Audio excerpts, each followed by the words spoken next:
Now, the United Nations has filed a document in a US court arguing that UNRWA employees who took part in the October 7th massacre should be immune from prosecution. According to Israeli media, the filing also has the support of the US Department of Justice. Israel has provided evidence that UNRWA workers committed such atrocities as murder, hostage-taking and even kidnapping the bodies of the dead and wounded. Well, with us now, Hillel Neuer is the Executive Director of UN Watch, United Nations Watch. Great to have you with us, Hillel. And I mean, Hillel, as you well know, UNRWA workers are credibly accused of taking part in crimes against humanity. How strong is the UN's argument that they deserve immunity? Look, on September, I have the date here, on September 26th, UNRWA announced that they had terminated the contracts of a dozen employees who were accused of being involved in the massacre, and they promised that they would hold them accountable, including, quote, through criminal prosecution. So UNRWA promised that those who were involved in the massacre would be held accountable, including through criminal prosecution. Now, the current proceeding, the legal proceeding that's been referred to in the immunity argument that's been made, to my understanding, it's not specifically about those who took part in the massacre. Rather, it's a lawsuit that sues UNRWA and its senior officials like Lazzarini and his predecessor for being complicit, for enabling Hamas to do all that it has done in the past 10 years to build up the terrorist infrastructure, to put terror tunnels underneath UNRWA's headquarters in Gaza, and that they knew or reasonably should have known, should have reasonably foreseen what they would have done. So to my understanding, the lawsuit that's being referred to is a lawsuit that does not target the individuals who took part in the massacre, but rather the leaders of UNRWA and UNRWA itself. And it's to that lawsuit that UNRWA has invoked immunity. To my knowledge, there has been yet no criminal prosecution of the individuals involved.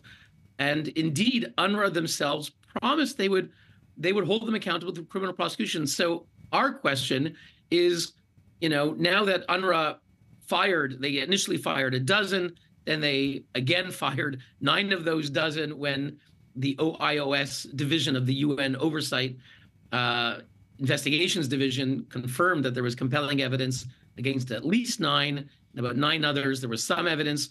UNRWA hasn't done anything to present these individuals for prosecution. And what we'd like to see from UNRWA is present them. Will they present them to Israel, these individuals? Will they hand them over? Will they hand them over to the United States? The United States does have criminal charges against 6 or 7 Hamas leaders.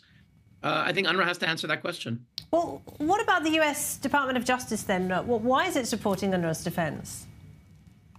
Well, there is a legal, technical aspect here that has to be acknowledged, which that, like it or not, the United Nations enjoys immunity from legal proceedings. This is going back to the UN Charter from 1945. The UN agencies and officials who are performing their functions do have immunity.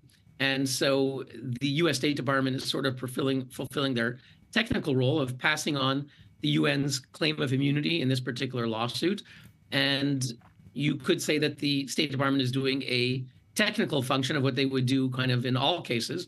But there is something odd, of course, in that the U.S. Department of Justice just about 10 days ago, about 2 weeks ago, announced criminal charges against 6 or 7 Hamas leaders. One of them is Ali Baraka in Lebanon. He's one of the Hamas leaders of Lebanon, and he's named by the Department of Justice for engaging in these crimes against humanity.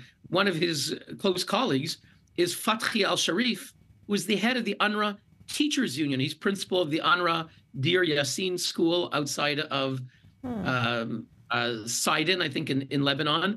And he's head of the UNRWA Teachers Union, Fathi al-Sharif, and appears from all indications to be heavily involved in supporting Hamas terrorism and to be a Hamas official. So should the U.S. government be, on the one hand, dropping criminal charges against Hamas leaders who are very close with UNRWA Teachers Union leaders, and at the same time invoking immunity, certainly there seems to be a disconnect. And again, UNRWA should take the lead and saying anyone involved in terrorism, certainly anyone directly involved in terrorism, should enjoy no immunity, that UNRWA will not invoke immunity and let them be prosecuted in a court of law. And if they're found not guilty, fine. But if they're found guilty, UNRWA shouldn't step in and shield these accused terrorists. And despite these stunning allegations and the extensive proof that there is, several countries who suspended their funding to UNRWA, most of them have now restored it. The US says it is also going to restore funding to UNRWA. Do you think the organisation is just going to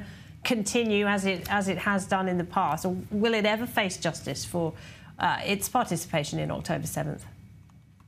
Look, many of the foreign ministries around the world are gaslighting us. There is clear and compelling and voluminous evidence that UNRWA staff, UNRWA teachers have for well over a decade been actively promoting terrorism, glorifying Adolf Hitler, inciting their students and other Palestinians to commit terrorism, and that UNRWA leaders are involved in terrorism. Again, I mentioned Fathi al-Sharif, head of the UNRWA Teachers Union. According to Lebanese media, he's a Hamas terrorist official. Su'ail al-Hindi, leader of the UNRWA Teachers Union in Gaza up until a few years ago, elected member of the Hamas Politburo with Yahya Sinwar, a major figure in the massacre of October 7th. UNRWA is paying his pension. UNRWA never fired him, even when they knew the evidence. They gave him a slap on the wrist of suspension for just a couple of months. So UNRWA is sending the wrong message. And sadly, the foreign ministries know all of this. We've published this. We've sent it to them. I've testified in Congress 4 times, European Parliament, Dutch Parliament, Swiss Parliament. All the foreign ministries know it. They say that UNRWA is promised to remedy its policies, to change, to reform. It's a complete lie. The fact, for example, that they won't fire Fathi al-Sharif, head of their UNRWA Teachers Union in Lebanon, is proof positive that UNRWA has not reformed at all. And the State Department announced that they want to restore funding. Of course, there's a law that prevents them from doing so until March 2025.